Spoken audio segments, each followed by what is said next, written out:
Коледа е почти тук и с Моторола България сме дошли за да раздаваме подаръци. Обаче, имаме уловка.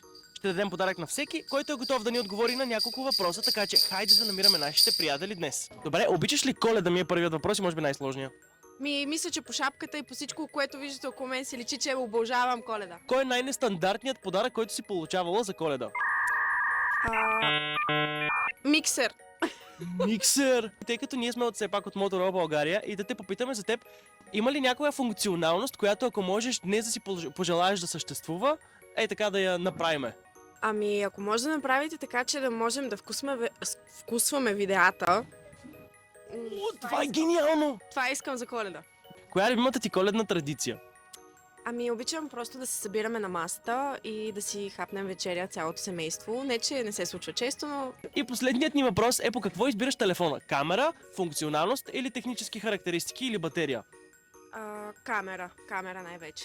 За теб камерата е най-важна. А знаеш ли, че Motorola всъщност е единственият телефон, който е сертифициран да прави най-истински и реални цветове? Не. Би ли пробвала в такъв случай Motorola? Да. И сега ред за нашите подаръци, можеш да бръкнеш и да си избереш един. Какво ти се падна? Имам си яйце.